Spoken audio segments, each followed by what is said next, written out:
Mais imaginons que le faux pas de Jean-Michel soit une grande enjambée d'Andras Popdinka alors. J'espère la même chose que vous. Voilà, Dominique, on vous le confie, Andras Popdinka. Oui, et à l'image, c'est Jean-Philippe Gatien. Faut-il encore vous le présenter? Le champion du monde en titre, deuxième au classement mondial. Il joue lui aussi dans le club de Levallois. Mais le titre de champion du monde n'est pas la seule référence à son palmarès, puisqu'il fut aussi médaillé d'argent aux Jeux Olympiques de Barcelone. Il fut finaliste aussi des internationaux de France, pardon. J'y arriverai en 1992, vainqueur également des internationaux d'Angleterre. Vous voyez donc que Jean-Philippe Gatien mérite largement cette deuxième place au classement mondial. Face à lui, Andras Podpinka, 63e mondial. Vous le voyez, il joue à Grenzo en Allemagne et on parlait de revanche puisque Andras Podpinka fut battu par Jean-Philippe Gatien en quart de finale des championnats du monde en simple à Göteborg en 5-7. Ce fut un match très très disputé. Et puis Andras Podpinka en Bundesliga a gagné 5 matchs sur 6 depuis le début du championnat. Sa seule défaite, eh bien, il l'a subie contre Peter Karlsson, le Suédois. Grenzo qui est son club, et si je ne m'abuse, Grenzo est en tête de la Bundesliga pour l'instant. Mais oui, avec son équipier Gruba, ils sont en train de dominer ce championnat, le meilleur championnat d'Europe d'ailleurs. Et une bonne occasion pour Podpinka, comme pour Philippe ensuite et Thierry Cabrera, de compenser la défaite de Jean-Michel et de pouvoir gagner collectivement un grand match. Jean-Philippe Gatien qui joue moins ces derniers temps, moins en tout cas que Jean-Michel Sèvres. Jean-Philippe Gatien, si je ne m'abuse, ses dernières rencontres se sont jouées à l'European Masters. Il fut battu en demi-finale par Roscoff alors qu'il avait battu Waldner en quart de finale. Voici le début de cette rencontre. Début de rencontre que nous allons suivre.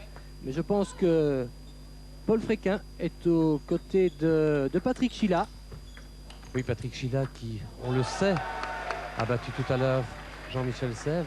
Et Patrick, je crois que vous avez la sensation d'avoir signé ici, en Belgique, à Charleroi, un mini-exploit. Oui, c'est sûr, j'ai fait un mini-exploit, même un exploit réel, je pense. J'avais déjà battu Jean-Michel à 2 reprises, mais la dernière fois, ça remontait quand même à... Enfin, il y a assez longtemps, il y a 4-5 ans, donc ça faisait 3 fois de suite que je le perdais. Je savais qu'il fallait que je rentre d'emblée dans le match parce qu'il a l'habitude de prendre de très bons départs. Donc il n'a pas réussi à se détacher dans le premier set. Et j'ai très bien joué sur ses services. Lui, il avait du mal sur les miens, donc je pense que c'est ça qui a fait la différence. Vous avez fait trembler Jean-Michel Sèvres et toute l'équipe belge aussi. Oui, c'est sûr que la Belgique pensait bien partir à 1-0, vu que Jean-Michel est numéro 3 mondial, a fait le final championnat du monde. Moi, je suis numéro 62, donc il devait partir à 1-0. Maintenant, c'est eux qui ont la pression. J'espère bien que Jean-Philippe va battre Popinka maintenant. Que vous a dit Jean-Philippe Gatien après votre victoire sur Jean-Michel Sèvres? Il m'a encore rien dit, il était très concentré, il me dit bien joué, et puis voilà, on en parlera après surtout, si on gagne. Vous pensez que ça l'a dopé moralement, Jean-Philippe Gatien, dans son combat actuellement sous nos yeux contre Andras Popdinka? Je pense que c'est mieux que Jean-Philippe commence son match en sachant que j'ai gagné mon premier 5. Donc maintenant on verra très bien ce qui peut se passer. Donc, il a joué Popinka au championnat du monde, il a gagné difficilement. Popinka est un bon joueur, donc il faut voir ce qui va se passer. C'est pas un match acquis d'avance. Vous le sentez bien, Jean-Philippe, contre Andras là? Oui, je le sens très bien. Il mène 7-3.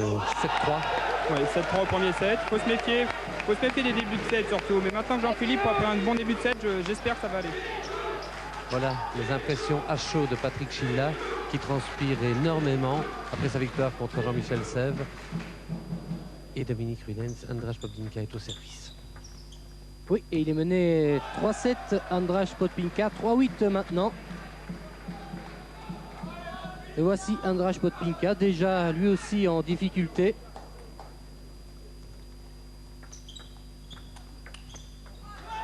Un point chanceux, on peut le dire, de de Jean-Philippe Gatien. Une balle qui a rebondi sur la tranche du filet pour retomber sur la table. 9-3 en sa faveur.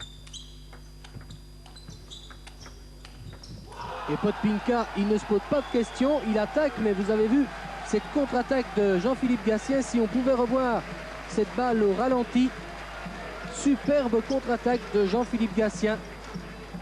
Regardez le service, Podpinka qui attaque directement après ce bon service qui balade Jean-Philippe Gatien. Regardez cette contre-attaque étonnante qui vient frapper le bord de la table ou presque et qui surprend Podpinka. Il mène 10-4 maintenant, Jean-Philippe Gatien. Et il joue à son niveau de jeu normal, je vais dire, un niveau de jeu qui est habituel pour lui. Il joue parfois moins bien, il joue parfois mieux, mais ceci c'est le niveau normal de Gatien, donc un niveau qui ne permet pas à Podpinka de réellement l'inquiéter. Finalement, Gatien est le plus fort, même s'il recule parfois. Vous pouvez voir que lorsqu'il est en position défensive, il donne quand même une balle pleine d'effets et il est chaque fois prêt à reprendre l'initiative.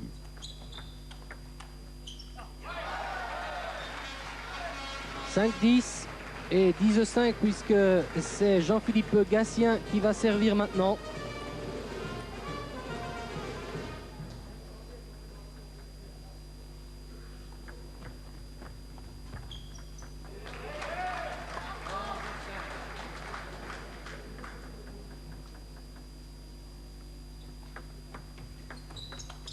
Je vous disais tout à l'heure que Jean-Philippe Gatien ne jouait pas énormément ces temps-ci, puisque je pense que l'European Masters a été le seul tournoi qu'il a joué après les championnats du monde. Oui, mais en fait, il a joué en Ligue européenne en Autriche et paradoxalement, en Autriche, il s'est fait surprendre par un joueur aussi qui est très loin dans les classements, Schlager, avant de perdre contre le numéro 1 Dinky. Donc Gatien a fait 0 victoire en Autriche, ce qui est assez étonnant et il donne l'impression vraiment de vouloir réagir.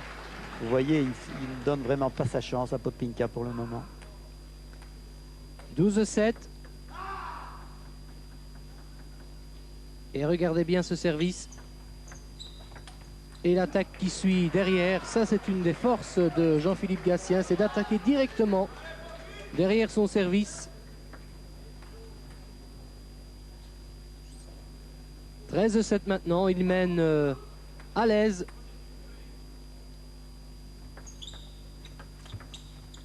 Ah, cette balle était très bien placée. Il a fallu que Podpinka fasse le tour de la table pour pouvoir la renvoyer.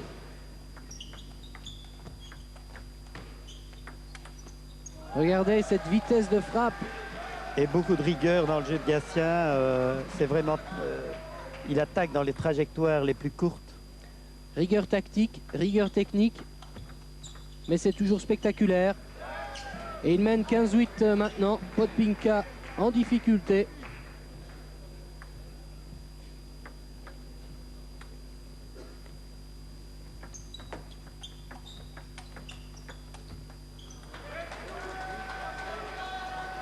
Et un match à sens unique, il faut bien le dire pour le moment. Ce sera donc très difficile pour la Belgique.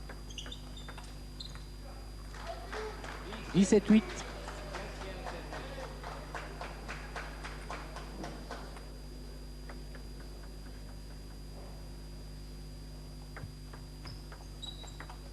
Toujours ce service très très court de Jean-Philippe Gatien.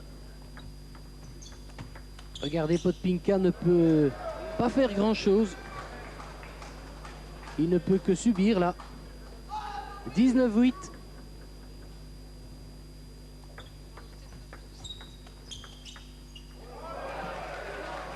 « 20-8 maintenant, la première balle de 7 pour Jean-Philippe Gatien.